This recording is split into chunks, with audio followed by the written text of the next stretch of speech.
കഴിഞ്ഞ 8 വർഷത്തിനിടെ LDF സർക്കാർ വഖഫ് ബോർഡിന് നൽകിയത് 27.28 കോടി രൂപയുടെ സാമ്പത്തിക സഹായമാണ്.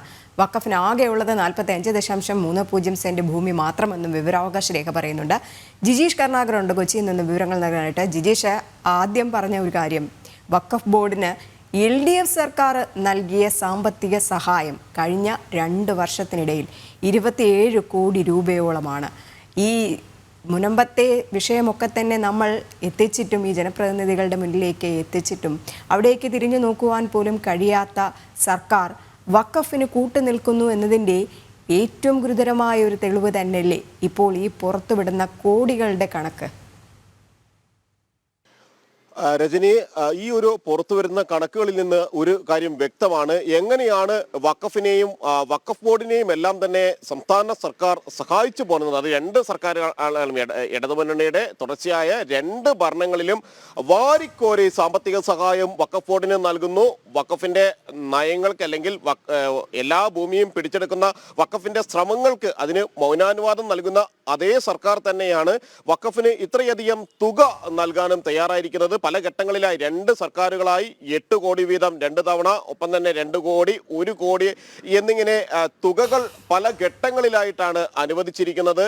ഇത്ര വലിയ ഒരു തുക അനുവദിച്ചുകൊണ്ട് വഖഫ് ബോർഡിന്റെ പ്രവർത്തനങ്ങളെ അല്ലെങ്കിൽ സാധാരണക്കാരന്റെ ഭൂമി പോലും പിടിച്ചെടുക്കുന്ന, സാധാരണക്കാരന്റെ സ്വന്തം വീടുകളിൽ താമസിക്കാനുള്ള അവകാശങ്ങൾക്ക് മേൽ കടന്നു കയറുന്ന വഖഫിന്റെ ഭീകരത, ആ വഖഫ് ഭീകരതയെ താലോലിക്കുന്ന ഇടതു സർക്കാർ തന്നെയാണ് ഇത്തരത്തിൽ വഖഫിന് വലിയ സാമ്പത്തിക സഹായങ്ങൾ നൽകുന്നത്. അവിടെ നേരത്തെ സർക്കാർ വ്യക്തമാക്കി, അല്ലെങ്കിൽ CPM നേതാക്കളെല്ലാം തന്നെ വ്യക്തമാക്കിയിരുന്നത്, ഏതെങ്കിലും ഒരു പക്ഷം പിടിച്ചു പറയുന്നില്ല.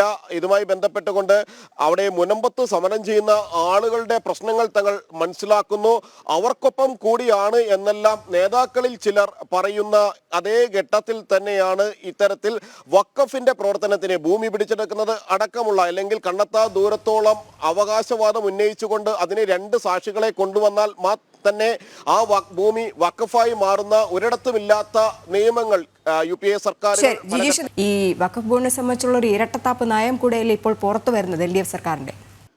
രജനി, വഖഫ് ബോർഡിന്റെ അല്ലെങ്കിൽ വഖഫ് ബോർഡിന് എല്ലാ സഹായങ്ങളും നൽകിക്കൊണ്ട് ഇത്തരത്തിൽ ക്രൈസ്തവ സഭകളുടെ പ്രതിഷേധത്തെ തണുപ്പിക്കാൻ വേണ്ടി മുനമ്പത്തിനൊപ്പം തങ്ങൾ നിൽക്കുന്നു എന്ന് ഒരു ഭാഗത്ത് പറയുകയും, അതേ സമയത്ത് തന്നെ മതപ്രീണനം ലക്ഷ്യമാക്കിക്കൊണ്ട് വഖഫ് ബോർഡിന് അനധികൃത സാമ്പത്തിക സഹായങ്ങൾ നൽകുകയും എല്ലാം ചെയ്യുന്ന കണക്കുകൾ തന്നെയാണ് നമ്മൾ ഈ പുറത്തുവിടുന്നത്. അതിൽ വ്യക്തമായി തന്നെ കാര്യങ്ങൾ, അല്ലെങ്കിൽ ഓരോ വർഷവും വലിയ തുക നൽകിയതിന്റെ കണക്കുകൾ തന്നെ വ്യക്തമാവുകയും ചെയ്യും. 2016 സാമ്പത്തിക വർഷം മുതൽ 2021 വരെയുള്ള കണക്കുകൾ പുറത്തു വരുമ്പോഴാണ് അഡ്മിനിസ്ട്രേറ്റീവ് വിഭാഗത്തിൽ 4,88,00,000 രൂപയുടെ സാമ്പത്തിക സഹായം നൽകിയിരിക്കുന്നു. സ്പെഷ്യൽ ഗ്രാന്റായി നൽകിയിരിക്കുന്നത് 8,04,24,000 രൂപയാണ്. ഒപ്പം തന്നെ 2021-2022 വർഷം അഡ്മിനിസ്ട്രേറ്റീവ് വിഭാഗത്തിൽ 1,22,00,000 രൂപയുടെ സാമ്പത്തിക സഹായങ്ങൾ നൽകിയിരിക്കുന്നു.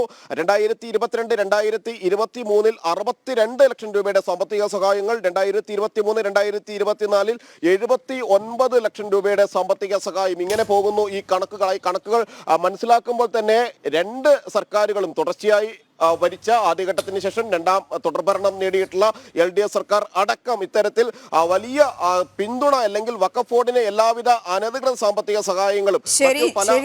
എന്തായാലും വഖഫ് ബോർഡിന് അകമഴിഞ്ഞ സഹായം തന്നെയാണ് LDF സർക്കാർ 8 വർഷം കൊണ്ട് നടത്തിക്കൊണ്ടിരിക്കുന്ന. അതിന്റെ തെളിവുകളാണ് ജനം TV പുറത്തുവിട്ടത്.